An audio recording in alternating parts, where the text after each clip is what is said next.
Pak Isen, silakan. Okay, masih lagi 13 minit, Pak Isen. Okay, terima kasih Tan Sri Yang di-Pertua. Bismillahirrahmanirrahim. Alhamdulillahirrahmanirrahim. Wassalatu wassalamu ala asyrafil anbiya wal mursalin Sayyidina Muhammadin wa ala alihi wa sahbihi ajmain. Ahli-ahli yang berhormat, Assalamualaikum warahmatullahi wabarakatuh. Salam Malaysia Madani, jiwa merdeka.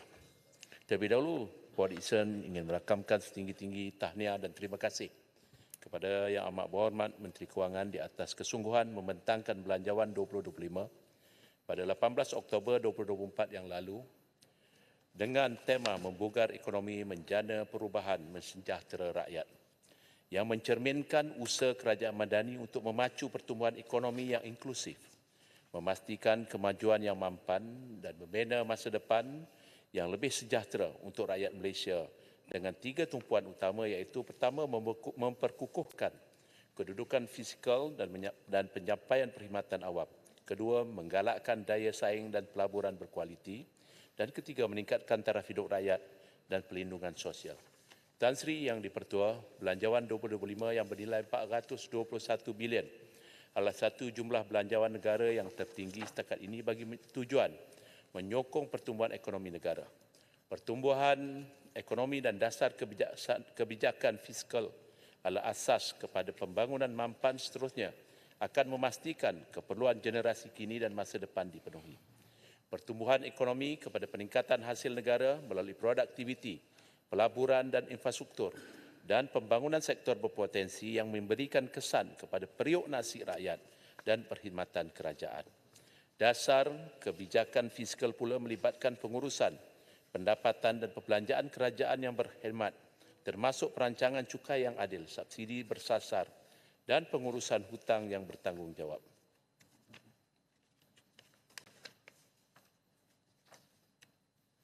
Tan Sri Yang di-Pertua, pelaburan dalam sumber manusia seperti pendidikan, latihan, kemahiran dan kesihatan adalah penting bagi memastikan tenaga kerja mahir dapat dihasilkan secara konsisten yang akan menjadi aset utama bagi pertumbuhan ekonomi mampan. Bagi mencapai unjuran pertumbuhan ekonomi KTNK antara 4.5% hingga 5.5% pada tahun 2025. Kerjasama antara kerajaan, pemegang taruh dan pemain industri adalah penting. Ini meliputi usaha menggalakkan pelaburan, memajukan inovasi, meningkatkan daya keusahawanan dan menyediakan persekitaran perniagaan yang kondusif.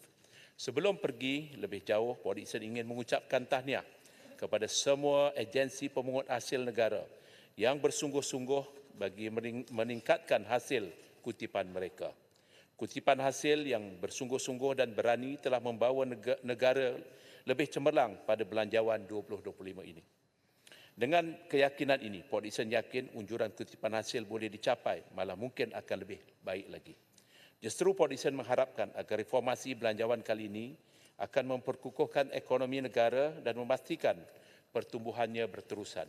Tan Sri Yang di-Pertua, dalam Belanjawan Madani 2025, kerajaan telah mencadangkan cukai jualan dan cukai perkhidmatan SST. Akan dilaksanakan secara lebih progresif yang bertujuan untuk memperkukuhkan hasil negara tanpa membebankan rakyat berpendapatan rendah, di mana cukai jualan tidak akan dikenakan ke atas barangan makanan asas seperti barangan premium, seperti yang dikenakan adalah barangan premium yang diimport, serta skop cukai perkhidmatan akan diperluas meliputi perkhidmatan komersial, antaranya perniagaan seperti perkhidmatan kewangan berasaskan fee. Puan Isen ingin memajukan beberapa persoalan bagi tujuan pencerahan terkait isu cukai jualan dan perkhidmatan. Adakah perluasan cukai perkhidmatan akan memberikan kesan kepada kelangsungan perusahaan kecil dan sederhana yang mungkin bergantung kepada perkhidmatan yang akan dikenakan cukai tambahan ini? Yang kedua, sejauh manakah sesi libat urus dan persiapan industri dilaksanakan untuk memastikan pelaksanaan progresif SST ini tidak menunggu aliran perniagaan ataupun menyebabkan ketidakstabilan harga di pasaran?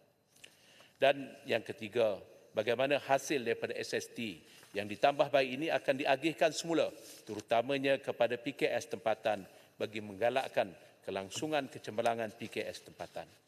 Kerajaan juga merancang memperkenalkan cukai dividen sebanyak 2% ke atas dividen yang melebihi RM100,000 atau pegangan saham yang bernilai RM2 juta bagi individu atau syarikat dengan pengecualian untuk dividen dari dana kerajaan seperti KWSP dan amanah saham Bumiputera. Saya berharap pendekatan ini akan meningkatkan keadilan dalam struktur cukai negara dengan melibatkan individu berpendapatan tinggi, namun ada beberapa persoalan yang ingin saya kemukakan. Apakah status cukai dividen ini terhadap individu yang beragama Islam kerana mereka juga membayar zakat sebanyak 2.5%? Adakah ada pelepasan cukai dividen terhadap individu tersebut memandangkan mereka telah membayar zakat? Tan Sri Yang di-Pertua, seterusnya Port Dickson ingin fokus kepada iltizam ketiga Belanjawan Madani 2025 iaitu mensejahtera rakyat ke tahap bahagia. Dalam perbahasan hari ini sebagai reaksi kepada usaha pelaksanaan cukai dan penyasaran subsidi kepada rakyat oleh Kerajaan Madani. Pelaksanaan cukai kepada golongan maha kaya bukan satu retorik bagi Kerajaan Madani. Sejak 2023, usaha yang sangat proaktif telah dilaksanakan bagi memastikan segala hasil negara dapat dikumpul dengan adil dan dikembalikan semula kepada rakyat terbanyak dalam pelbagai bentuk seperti pendidikan, kesihatan, kebajikan dan pembangunan. Begitu juga dengan usaha mensasarkan pemberian subsidi kepada rakyat yang sering disalahartikan oleh rakan-rakan pembangkang. Pemberian subsidi disasarkan kepada 85% rakyat Malaysia, bukan diberikan kepada warga asing ataupun kumpulan terkaya di Malaysia. Saya mulakan dengan perihal sektor pendidikan di negara kita, bangunan sekolah yang selesa, peralatan pembelajaran yang lengkap, akses kepada teknologi digital serta kemudahan asas seperti perpustakaan dan makmal sains adalah keperluan asas yang mesti diberi perhatian oleh Kerajaan Madani. Infrastruktur yang lengkap dan terkini bukan sahaja meningkatkan kualiti pembelajaran tetapi juga menjadikan pengalaman pendidikan lebih menarik dan berinteraktif kepada anak-anak kita. Ini bagi memastikan kehadiran anak-anak ke sekolah dapat ditingkatkan sekurang-kurangnya 95%. Bukan itu saja, hala tuju pendidikan negara juga perlu seiring dengan keperluan semasa. Adaptasi teknologi digital dalam semua tahap pendidikan sudah menjadi perkara teras yang akan memberi kesan kepada tahap pencapaian pelajar-pelajar di negara kita. Dalam konteks Negeri Sembilan, kami ingin menekankan keperluan mendesak untuk menambah baik infrastruktur di sekolah-sekolah bagi mewujudkan persekitaran pembelajaran yang lebih kondusif. Board Dickson amat berterima kasih kepada Menteri Kewangan yang memberi tumpuan pada kantin dan musolah sekolah dalam Belanjawan 2025. Telah tiba masanya fasiliti kantin dan musolah yang uzur juga perlu dinaik taraf untuk menyediakan persekitaran yang bersih, selesa dan selamat bagi warga sekolah. Namun begitu, keadaan bumbung yang uzur serta sistem perpaipan yang sering mengalami kerosakan dan memerlukan perbaikan secara menyeluruh. Fasiliti bilik guru yang juga perlu dipertingkatkan bagi menjamin kesejahteraan dan keselesaan para guru dalam melaksanakan tugas mereka dengan lebih efektif. Selain itu, penyelenggaraan berkala amat penting untuk sistem pendawaian elektrik, sistem pencegahan kebakaran, sistem penghawa dingin bagi memastikan keselesaan dan keselamatan semua warga sekolah. Tambahan pula, terdapat keperluan untuk membina Dewan Terbuka Berbumbung bagi aktiviti murid yang akan membolehkan mereka berinteraktif dan selesa walaupun dalam keadaan cuaca yang tidak menentu. Tidak ketinggalan, padang-padang sekolah perlu diselenggara secara berkala bagi memastikan murid-murid dapat menjalankan aktiviti sukan dan co-curriculum dengan selamat dan berkesan. Oleh itu, penyediaan kemudahan dan penyelenggaraan yang baik di semua aspek ini amatlah penting bagi keselesaan, keselamatan dan kesejahteraan seluruh warga sekolah. Selain daripada itu, saya melihat ada keperluan yang mendesak iaitu pembinaan sekolah baru di kawasan yang mempunyai kepadatan penduduk yang tinggi sebagai contoh di kawasan Sendayan, Nilai di Negeri Sembilan. Secara umumnya, kepadatan bilangan penduduk dalam kawasan Nilai dan Sendayan telah memberikan implikasi terhadap kadar enrolment murid yang tinggi bagi kedua-dua kawasan tersebabit. Keadaan ini berlaku di beberapa sekolah sedia ada seperti SK Sendayan, SK Gadong Jaya dan kawasan dalam kawasan Sendayan. Manakala SK Nilai Impian, SK Desa Jasmin, SK Taman Semarak, SMK Nilai Impian, SMK Taman Semarak dan SMK Datuk Muhammad Said dalam kawasan Nilai. Sekolah-sekolah tersebut mengalami pertambahan bilangan murid yang terlalu tinggi dalam tempoh beberapa tahun kebelakangan ini. Justru itu satu cadangan bagi pembinaan sekolah rendah dan menengah dalam kawasan Sendayan dan Nilai harus diberikan keutamaan. Cadangan telah dimajukan sebanyak 4 buah sekolah rendah dan 3 buah sekolah menengah yang perlu dibina adalah seperti berikut. SK Nada Bidara Gadung Jaya, Kompleks Sekolah Iringan Bayu di Sendayan, Kompleks Sekolah Desa Kasurina di Nilai, dan Kompleks Sekolah Bandar Tasik Senangin di Lengging. Oleh yang demikian, saya memohon pertimbangan sewajarnya dan saksama daripada pihak kementerian untuk melihat keperluan yang mendesak ini. Saya amat yakin ia adalah usaha yang harus dilihat dan kita berharap ia dapat dipertimbangkan dengan segera. Tan Sri Yang di-Pertua, bagi sektor kesihatan pula 45.3 bilion disediakan kepada Kementerian Kesihatan bagi tahun 2025. Sekaligus jumlah kedua tertinggi yang diperuntukkan oleh Kerajaan Madani dalam belanjawan kita. Kemudahan kesihatan yang mencukupi termasuk hospital, klinik, pusat kesihatan adalah penting bagi memastikan rakyat mendapat perkhidmatan terbaik dan berkualiti. Dengan adanya kemudahan ini, negara dapat bertindak balas dengan cepat terhadap sebarang krisis kesihatan seperti wabak ataupun pandemik. Dalam konteks di Negeri Sembilan, kekurangan doktor pakar jantung dan pakar urologi perlu diberi perhatian serius.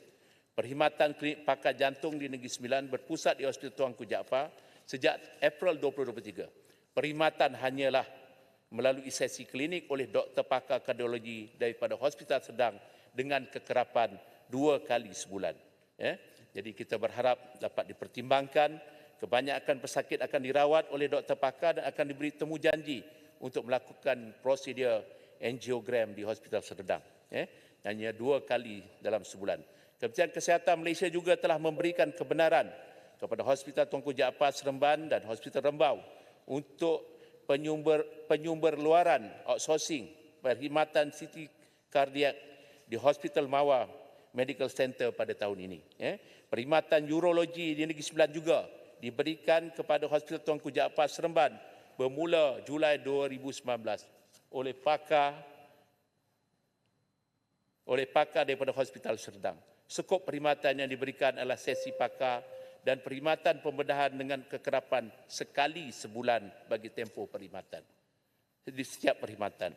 Saya difahamkan Kementerian Kesihatan Malaysia dalam perancangan untuk menyediakan perkhidmatan kepakaran urologi di setiap negeri. Oleh yang demikian, saya mohon agar pihak Kementerian Kesihatan dapat mempertimbangkan kewajaran menambah doktor pakar jantung dan urologi sepenuhnya di hospital di Negeri Sembilan. Datuk Yang di-Pertua, Port Issa juga ingin memaklumkan bahawa Hospital Tuanku Jaafar Seremban sedang menjalani kerja naik taraf sistem bekalan gas perubatan, sistem pendingin hawa berpusat, sistem pencegah kebakaran serta sistem pendawaian elektrik dan telah menyebabkan pengurangan bilangan katil sebanyak 188 buah kerana pematuhan kepada peraturan yang ditetapkan oleh pihak bomba. Projek ini akan selesai pada tahun 2026. Ini berbeza jika berlaku kerja naik taraf, selalunya katil akan bertambah, tetapi dia berbeza di Hospital Tuanku Jaafar Seremban. Pendekatan yang sedang diambil bagi mengatasi impak pengurangan katil di atas antaranya ialah dengan menghantar pesakit yang bersesuaian di Hospital Tuanku Jaafar ke Hospital Rembau, Hospital Tampin dan Hospital Jelbu yang agak jauh. Sehubungan itu, Port Issa amat berharap agar pihak kementerian dapat memberi pertimbangan yang sewajarnya kepada permohonan untuk pembinaan hospital kedua di daerah Seremban bagi menampung keperluan perkhidmatan kesihatan yang semakin meningkat. Perkara ini harus diberi perhatian keutamaan kerana populasi rakyat di Seremban telah mencecah lebih 800,000 orang. Kita semua maklum bahawa kemudahan infrastruktur kesihatan merupakan juzuk penting dari jaringan perlindungan sosial yang melindungi semua lapisan masyarakat, termasuk golongan rentan seperti warga emas, orang kurang upaya dan golongan berpendapatan rendah. Dengan taburan kepelbagaian golongan yang berada di daerah Seremban ini adalah salah satu keperluan yang mendesak dalam sektor kesihatan. Kementerian juga dapat melihat pembinaan tangki air yang mampu memberikan bekalan 2 hari minima di Hospital Tuanku Jaafar Seremban ini juga adalah merupakan satu perkara yang amat mendesak pada ketika ini. Dan saya berharap ia juga dapat dipertimbangkan segera.